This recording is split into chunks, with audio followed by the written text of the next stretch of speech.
الحمد لله الحمد لله رب العالمين، والصلاة والسلام على سيد الأنبياء والمرسلين.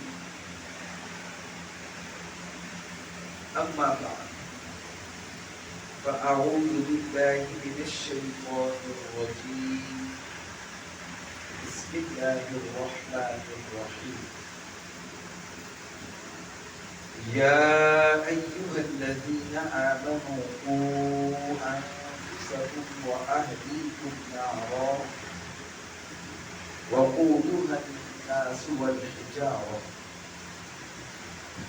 عليها ملائكة غلاظ شداد لا يعصون الله ما أمرهم ويفعلون ما يؤمرون. صدق الله العظيم.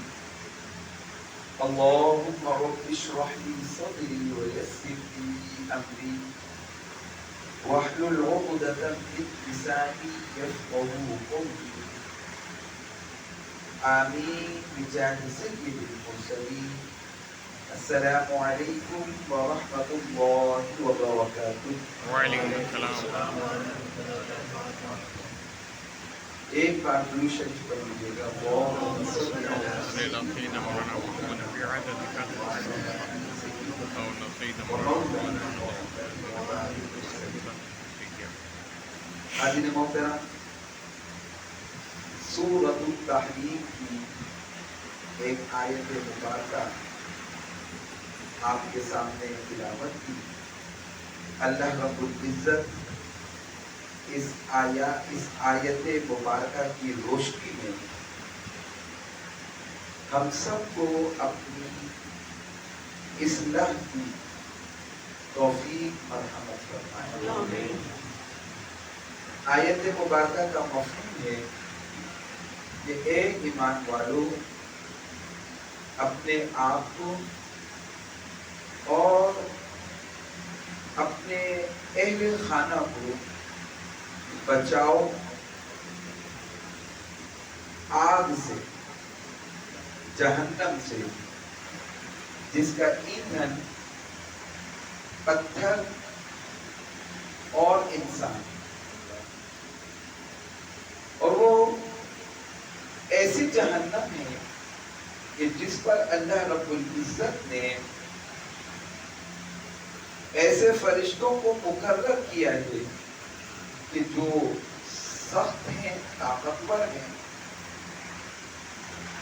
اور وہ اللہ کی نافرمانی نہیں کرتے، بلکہ وہ وہی کچھ کرتے ہیں جس کا انہیں حکم دیا جاتا ہے. یہ آیت مبارکہ ہمیں یہ دعوت فکر دے رہی ہے کہ ہمیں اپنے آپ کو بھی جہنم میں گرنے سے بچانا ہے، اور اپنی ذمہ داریوں کا احساس کرتے ہوئے جو ہمارے ماتحت ہیں، اللہ رب العزت نے جن لوگوں کی کفالت اور تربیت کی ذمہ داری ہمارے کاندھوں پر ڈالی ہے، ہمیں ان کے لیے بھی فکر مند ہونا ہے کہ ہم ان کی ایسی تربیت کریں، انہیں ایسا ماحول میسر کریں کہ وہ جہنم کا ایندھن بننے سے بچ جائیں. یہ ہماری ذمہ داری. اس آیت مبارکہ میں صاحبان ایمان کی دو جہتوں سے ذمہ داری بیان کی ہے. ایک تو یہ کہ اپنی فکر کرنا، اپنے آپ کو ان کاموں سے بچانا جو جہنم میں لے جانے والی ہیں، ان کاموں کو ادا کرنا جو جہنم سے بچانے والے ہیں اپنے طور پر. اور اللہ رب العزت نے جن افراد کی ذمہ داری ہمارے کاندھوں پر ڈالی ہے ان کی ہم ایسی تربیت کریں کہ وہ بھی جہنم میں گرنے سے بچ جائیں۔ اب ہم جہنم سے کیسے بچ سکتے ہیں؟ تو اس کا سب سے بنیادی اور آسان عمل یہ ہے کہ ہماری زندگی اللہ اور اس کے رسول صلی اللہ علیہ وآلہ وسلم کی تعلیمات کے مطابق بسر۔ اللہ اس کے رسول صلی اللہ علیہ وآلہ وسلم نے ہمیں جس چیز کا حکم دیا ہے اس کو بجانا ہے۔ اللہ اور اس کے رسول صلی اللہ علیہ وآلہ وسلم نے جن باتوں سے جن کاموں سے منع کیا ہے ہم ان سے باز نہ جائیں، کیونکہ اگر ہم اللہ اور اس کے رسول صلی اللہ علیہ وآلہ وسلم کی نافرمانی کے مرتکب ہوئے تو سورۃ النساء کی آیت مبارکہ ہمیں یہ بتا رہی ہے کہ اللہ اور اس کے رسول صلی اللہ علیہ وآلہ وسلم کے نافرمانوں کے لیے اللہ نے جہنم کا عذاب تیار کیا ہے۔ تو ہمیں اللہ اور اس کے رسول صلی اللہ علیہ وآلہ وسلم کی تعلیمات کے مطابق زندگی بسر کریں، اور اس کے لیے ضروری ہے کہ ہم ان تعلیمات کو جاننے کی کوشش کریں۔ اللہ تعالی نے قرآن مجید فرقان حمید میں اور رسول اللہ صلی اللہ علیہ وآلہ وسلم نے اپنے فرامین عالی شان میں کون کون سے اعمال ایسے بتائے ہیں کہ جو جہنم میں لے جانے والے ہیں، اور وہ اعمال کون سے ہیں جو جہنم کے عذاب سے بچانے والے ہیں۔ وہ ہمیں سیکھنا ہوگا، وہ ہمیں جاننا ہوگا وہ عمل کون سا ہے یا وہ اعمال کون سے ہیں۔ ان میں سے چند ایک، کیونکہ یہ بڑا وسیع موضوع ہے، آپ قرآن مجید فرقان حمید کی تلاوت شروع کریں تو آپ کو کئی آیات مبارکہ ایسی مل جائیں گی کہ جن میں اللہ رب العزت نے جہنم اور جہنم کے عذاب کا ذکر کیا ہے۔ تو وہیں پر کوئی نہ کوئی عمل بھی بتایا ہے کہ وہ عمل جہنم میں جانے کا سبب بنا۔ تو ظاہری بات ہے کہ ہمیں اس عمل سے بچنا ہوگا کہ جس کی وعید قرآن مجید میں جہنم کے عذاب کے طور پر بیان ہوئی ہے، تو پھر ہمیں اس عمل سے بچنا ہوگا۔ اس کے لیے سورۃ الحمزہ کا مطالعہ کیا جائے، اس کی تلاوت کی جائے، اس میں اللہ رب العزت نے ذکر کیا ہے۔ تو آئیے ہم احادیث طیبہ کی روشنی میں مختصر وقت میں مختصراً ان اعمال کو جاننے کی کوشش کرتے ہیں جو جہنم سے بچانے والے ہیں۔ سب سے پہلا عمل وہ ہے توحید اور اخلاص کے ساتھ لا الہ الا اللہ محمد الرسول اللہ صلی اللہ علیہ وآلہ وسلم اور اشہد ان لا الہ الا اللہ وحدہ لا شریک لہ واشہد ان محمدا عبدہ ورسولہ۔ یعنی توحید یہ جہنم سے بچانے والا عمل ہے، اور اخلاص کے ساتھ یہ کلمہ ادا کرنا لا الہ الا اللہ محمد رسول اللہ۔ کئی احادیث مبارکہ میں نبی کریم صلی اللہ علیہ وآلہ وسلم نے یہ بشارت دی ہے کہ جو اخلاص کے ساتھ یہ کلمہ ادا کرتا ہے لا الہ الا اللہ محمد رسول اللہ، جو زبان سے کہتا ہے کہ اللہ کے سوا کوئی معبود نہیں، وہ پھر اس پر قائم رہتا ہے، جو اللہ کے ساتھ اس حال میں ملاقات کرے گا کہ وہ اس کلمے پر قائم تھا، لا الہ الا اللہ محمد رسول اللہ، تو اللہ تعالی ایسے شخص کو بھی جہنم کے عذاب سے رہائی عطا فرماتا ہے، آزادی عطا فرما دیتا ہے۔ اللہ تعالیٰ ایسے شخص کے لیے جہنم کو حرام کر دیتا ہے۔ تو لا الہ الا اللہ محمد رسول اللہ، یعنی ایمان جو ہے سب سے بنیادی چیز ہے جو جہنم سے بچانے والا عمل ہے، کیونکہ قرآن مجید فرقان حمید میں کفر و شرک کے بارے میں واضح طور پر آیا کہ کافر اور مشرک یہ ہمیشہ ہمیشہ کے لیے جہنم میں ڈالے جائیں گے۔ الحمدللہ ہم مسلمان ہیں، بچپن سے ہی اللہ رب العزت نے ہمیں ایسے گھرانے میں پیدا کیا ہے کہ جہاں بچے کے کان میں پہلی آواز، پہلا پیغام ہی یہ جاتا ہے، اللہ اکبر اللہ اکبر اللہ اکبر اللہ اکبر، اشہد ان لا الہ الا اللہ اشہد ان لا الہ الا اللہ اشہد ان محمد رسول اللہ اشہد ان محمد رسول اللہ۔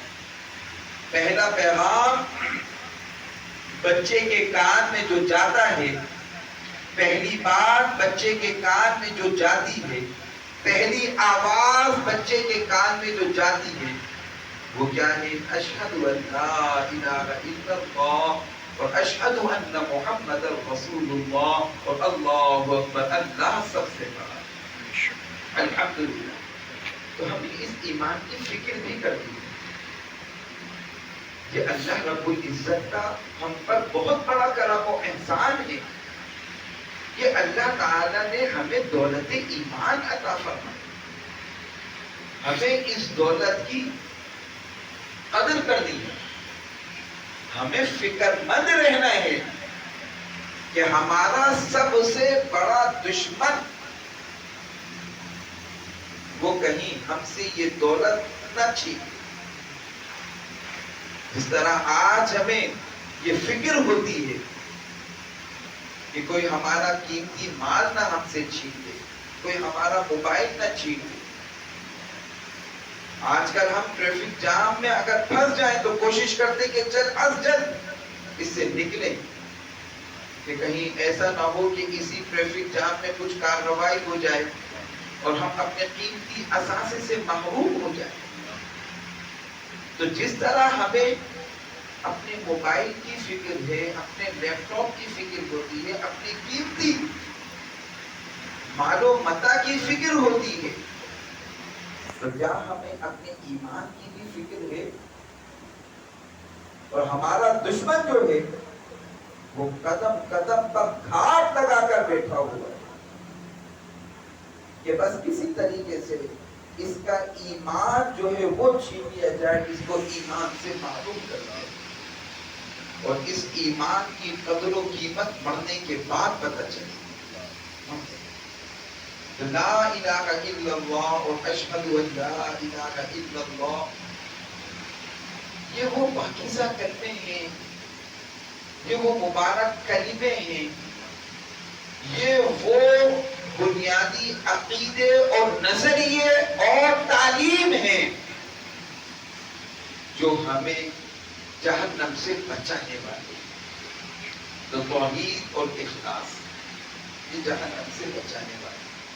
اسی طرح میرے آقا صلی اللہ علیہ وآلہ وسلم نے ایک عمل یہ بھی بتایا کہ جو شخص 40 دن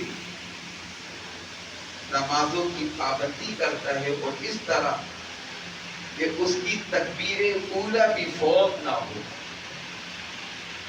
تکبیر اولیٰ بھی فوت نہ ہو، تو اللہ تعالی اس شخص کو نفاق اور جہنم کے عذاب سے بری کر دیتا ہے، امان عطا فرما دیتا ہے۔ سبحان اللہ۔ ایک عمل جو ہم باقاعدہ کرتے ہیں،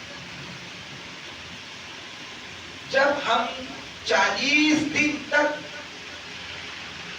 اس عمل کو کرتے ہیں تو ہماری عادت پختہ ہو جاتی ہے۔ تو جب ہم 40 دن تک نمازوں کو اس کیفیت کے ساتھ ادا کرنے کی کوشش کرتے ہیں،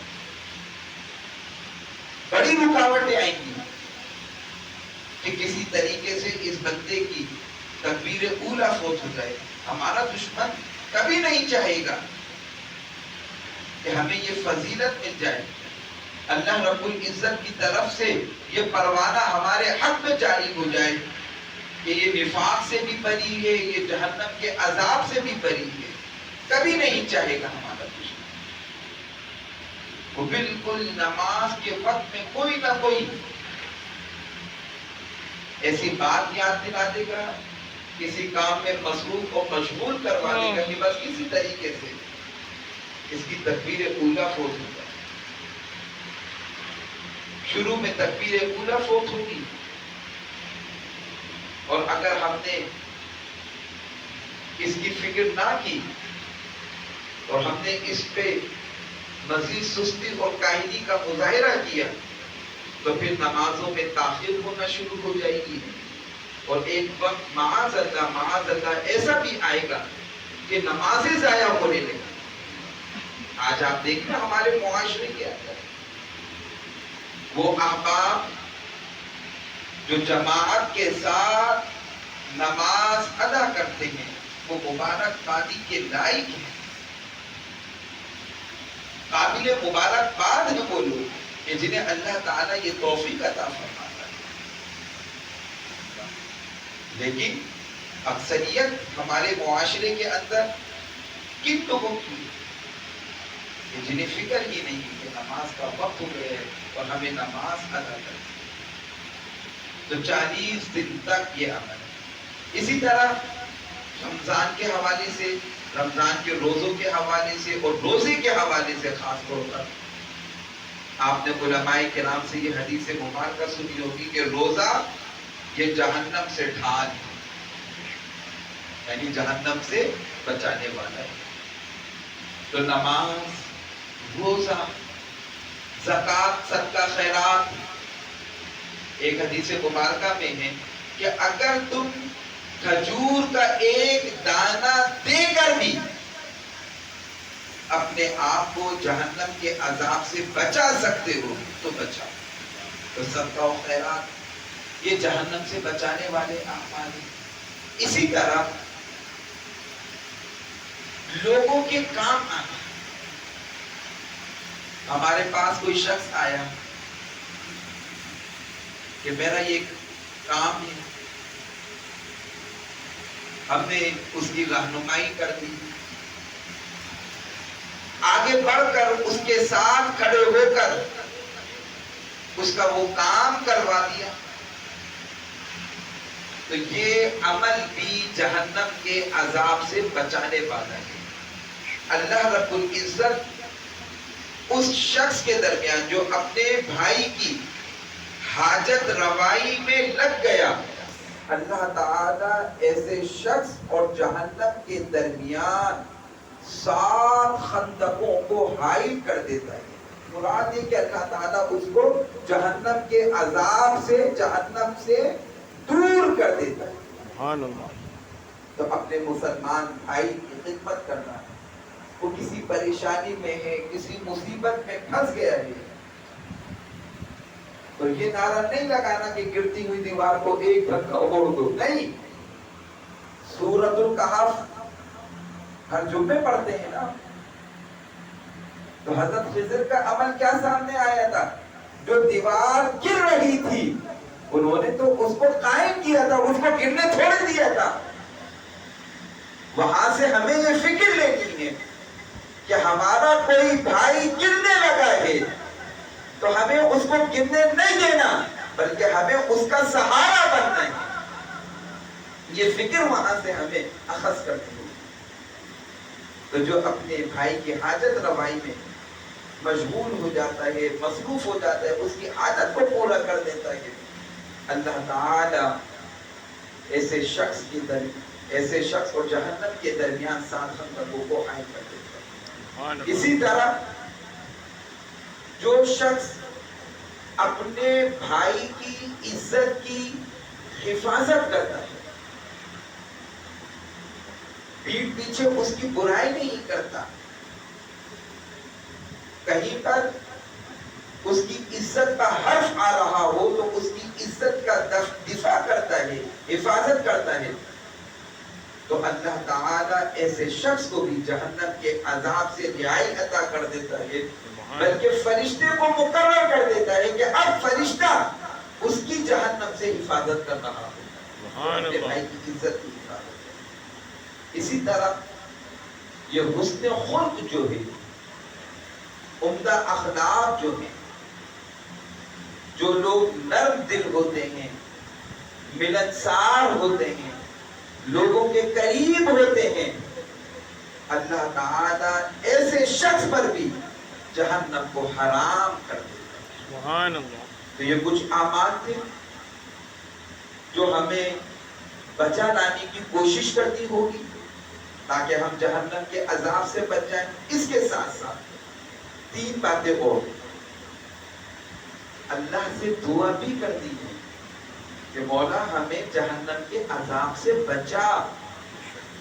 ایک روایت میں آتا ہے کہ جو 3 مرتبہ، اور ایک حدیث مبارکہ میں آتا ہے کہ جو 7 مرتبہ اللہ سے دعا کرتا ہے کہ مولا مجھے جہنم کے عذاب سے پناہ عطا فرما دے، مولا مجھے جنت میں داخل کر دے، تو پھر جہنم بارگاہ خداوندی میں کہتی ہے، عرض کرتی ہے کہ مولا یہ جس چیز سے پناہ مانگ رہا ہے تو اس سے پناہ اسے دے دے. جنت کہتی ہے مولا یہ تجھ سے جس چیز کا سوال کر رہا ہے تو اسے وہ عطا کر دے. سبحان اللہ. تو کیا ہم اللہ رب العزت سے روزانہ جنت کا بھی سوال کرتے ہیں؟ اللہ رب العزت کی بارگاہ میں یہ دعا کرتے ہیں کہ مولا ہمیں جہنم کے عذاب سے پناہ عطا فرما دے. وقنا عذاب النار یا اللہم انی اعوذ بک من النار. تو ہمیں یہ کرنا ہوگا 3 مرتبہ یا 7 مرتبہ روزانہ. اب اس کا اثر کیا ہوگا؟ دیکھیں ہم جب زبان سے یہ کہہ رہے ہیں نا کہ مولا مجھے جہنم سے پناہ عطا کر دے، اس کا اثر ہمارے ذہن پر، ہمارے دل پر یہ پڑے گا کہ ہم اپنے آپ کو کوشش کریں گے کہ روکیں ان برائیوں سے، ان گناہوں سے جو جہنم میں لے جانے والے ہیں. جب ہم زبان سے یہ کہہ رہے ہیں کہ جہنم سے بچا اور عمل وہی کر رہا ہوں جو جہنم میں لے جانے والا ہو، یہ ہو نہیں سکتا. تو اس کا اثر ہماری طبیعت پر، ہماری شخصیت پر یہ پڑے گا کہ ہم اپنے آپ کو ان گناہوں سے بچانے کی کوشش کریں گے جو جہنم میں لے جانے والے ہیں، ان اعمال سے بچانے کی کوشش کریں گے جو جہنم میں لے جانے والے ہیں. پھر اس کے علاوہ میرے آقا صلی اللہ علیہ وآلہ وسلم نے فرمایا جو صبح کی نماز ادا کرتا ہے، نماز ادا کرنے کے بعد کوئی دنیاوی کلام نہیں کرتا، بات چیت نہیں کرتا، اور اللہ رب العزت کی بارگاہ میں بس یہی عرض کرتا ہے اللہم اجرنی من النار، اللہم اجرنی من النار، اللہم اجرنی من النار 7 مرتبہ.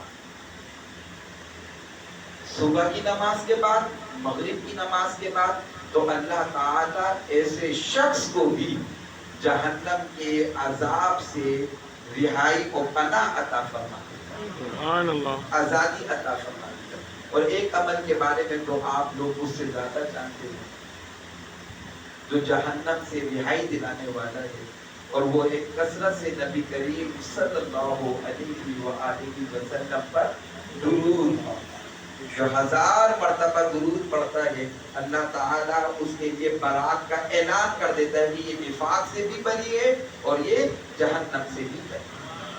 اللہ رب العزت کی بارگاہ میں دعا ہے کہ مولا کریم جو کچھ بیان کیا اس کے بیان کرنے میں کوئی غلطی سرزد ہو گئی ہو، کوتاہی سرزد ہو گئی ہو، تو میرے پروردگار ہمیں معاف فرما دے، اور جو حق بات ہے اسے ہمارے سینوں میں اتار دے، اور ہمیں ان پر عمل کرنے کی توفیق عطا فرما۔ اللہم ربنا آتنا فی الدنیا حسنہ وفی الآخرۃ حسنہ وقنا عذاب النار، وصلی اللہ تعالی علی خیر خلقہ محمد وعلی آلہ واصحابہ اجمعین برحمتک یا